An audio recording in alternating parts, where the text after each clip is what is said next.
오스왈드 샌더스라는 분이 쓰신 영적 지도력이라는 좀 오래됐지만 좀 유명한 책이 있습니다. 이 책에는 영적 지도력, 즉 영적 리더십이 무엇인지 이렇게 정리해 줍니다. 영적이란 그리스도와 영적인 사실들을 다른 이들에게 전달하는 무의식적인 감화력이며 그의 임재에 의하여 분위기를 바꿀 수 있는 능력을 의미한다. 그래서 지도자 위치에 적합한 사람의 뒤에는 언제나 숨은 훈련이 있는 것이다. 여러분, 무의식적인이라는 말이 참 중요하다라고 저는 생각을 합니다.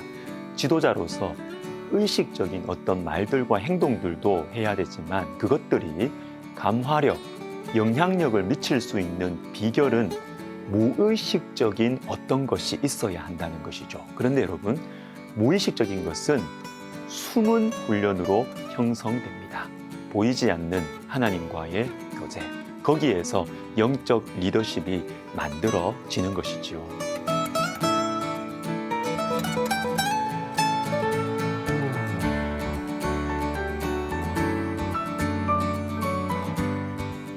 우리는 느헤미야를 통해서 영적 리더십을 배울 수 있습니다. 먼저 느헤미야는 희생했습니다. 5장 14절부터 19절을 보시면 구체적인 내용들이 나오는데 총독의 녹을 먹지 않고 백성들로부터 빼앗지 않고 백성들을 압제하지 않았습니다. 좋은 땅이 어딘지, 어디가 핫플레이스가 될 것인지를 누구보다 잘 알았겠죠. 그렇지만 땅 사지 않았습니다. 당연한 권리와 권력을 누리지 않았던 것이죠. 희생은 영적 리더십의 중요한 요소입니다. 어떤 목사님께서 자신의 책에서 이런 말씀을 하셨어요. 천국을 소망하는 사람은 이 땅에서 얼마나 더 많은 것을 누리고 있느냐보다 얼마나 더 많은 것을 드리느냐를 중요하게 생각한다. 누리는 인생과 드리는 인생, 내 인생의 목적이 더 많이 누리는 것이다 라고 생각하면 경치 좋은 곳은 반드시 봐야 되겠죠? 맛집은 다 가야 되겠죠? 내가 가진 힘은 반드시 사용해야 되겠죠? 물론 그것이 인생의 작은 기쁨일 수는 있습니다. 그러나 여러분, 이것이 목적이 되면 참으로 안타까운 일이죠. 반대로 누리는 인생이 아니라 드리는 인생이 되면 삶은 달라집니다. 하나님께서 주신 것들을 내가 살아있는 동안 어떻게 더 드릴까? 하나님께 뭘 드릴까? 주의 몸된 교회를 위해서 뭘 드릴까? 다음 세대를 위해서 뭘 드릴까? 누리는 인생과는 차원이 다른 삶을 살아가게 되는 것입니다. 느헤미야는 드렸습니다. 희생했습니다. 자신의 힘과 권력을 다 누리지 않았습니다. 그 대신 하나님의 영광을 위해서 자신의 것들을 드렸습니다. 느헤미야가 이렇게 할 수 있었던 비결이 있습니다. 5장 15절을 보시면 나보다 먼저 있었던 총독들은 백성에게서 양식과 포도주와 또 은 40세겔을 그들에게서 빼앗았고 또한 그들의 종자들도 백성들을 압제하였으나 나는 하나님을 경외함으로 이같이 행하지 아니하고. 여러분, 느헤미야라고 왜 욕심이 없었겠어요? 왜 물질과 권력에 대한 욕심이 없었겠습니까? 이전에 총독들이 그렇게 했다면 느헤미야도 얼마든지 관행이라는 명분으로 얼마든지 그렇게 할 수 있었어요. 그러나 느헤미야에게는 하나님이 더 크고 더 가깝게 보였던 것입니다. 하나님을 가까이 하는 것, 이것이 영적 리더십의 핵심입니다.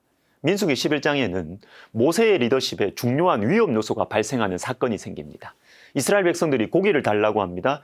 만나만 계속 먹으니까 맛이 없다는 것이죠. 모세는 하나님께 이런 백성들을 내가 도저히 감당할 수 없다고 호소합니다. 이때 하나님께서 모세를 도울 수 있는 70인의 장로들을 회막으로 불러 세우시고 모세에게 허락하신 하나님의 영을 부어주십니다. 민수기 11장 25절에 여호와께서 구름 가운데 강림하사 모세에게 말씀하시고 그에게 임한 영을 70장로에게도 임하게 하시니. 자, 여러분, 근데 이때 회막에 오지 않은 두 사람이 자기 진영에서 하나님의 영이 임해서 예언을 하는 것입니다.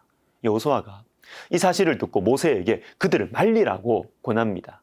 모세에게 임한 하나님의 영이 모세의 이 통제에서 벗어나서 실행이 되면 모세의 지도력, 리더십에 문제가 생기지 않을까 하는 것이죠. 그런데 이때 모세가 이렇게 대답합니다.